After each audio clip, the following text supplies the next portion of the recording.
এয়া হ'ল ভজা পিঠাগুড়ি আৰু গুড়, লগতে দিছোঁ জালুক। এই আকৌ গৰম গৰম চুবই নোৱাৰি, অলপ পিঠাগুড়ি দি থৈছোঁ, তেতিয়া আৰু টান হ'ব। আগৰ দিনত, আজিকালি এনেকুৱা পিঠা নবনায় মানুহে, ইমান টান হয়, কোনো মানুহে ইমান টান মিঠৈ নবনায়।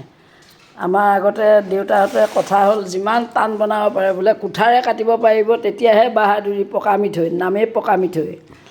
আজিকালি সেই মিঠৈ যদি টেবুলত মানুহক চাহৰ লগত দিওঁ, চুই চাব, লাহেকৈ আকৌ থৈ যাব। চুব লগাই উতত যি দাঁত, আজিকালি ইমান দাঁতবিলাক ইমানেই বেয়া হ'ল, জোৰ নাই, ভাঙিব নোৱাৰে। আগৰ দিনত আমি এই গছৰ টকৌ চোবাই চোবাই খাইছিলোঁ, চেৱা চোবাই চোবাই খাইছিলোঁ, আজিকালি দাঁত গ'ল। এইয়া পকা মিঠৈ। মোৰ বজাৰৰ পৰাও আনিছে প্ৰভুৱে অলপমান, নাৰিকলৰ লাড়ুও আনিছে, এইয়া জুলীয়া গুড় কিবাকিবি ঢেৰ বজাৰ কৰি আনিছে। হ'লেও মোৰ ঘৰৰকেইটা খালেহে ভাল লাগে। কিনি অনা কেইটা খাব, আপোনাৰ 10টা দিব 100 টকাত, কেইদিন খাব? এদিন খালে মোৰ শেষেই, 3বাৰ চাহ খাওঁ, 3বাৰত শেষেই হয়। বাৰু যা হওক, আপোনালোকে বা কি কৰিছে বিহু নাজানো আৰু। অকণমান কৰিব লাগে নিয়মটো, নিজৰ বহাগৰ বিহুটো ৰাখিব। বজাৰত দেখিলেই আৰু সেইখিনি আনি ঘৰত নবনালে কেনেকৈ হ'ব। কাইলৈ মই কাণ পকোৱা পিঠা বনাম, শুকান পিঠা।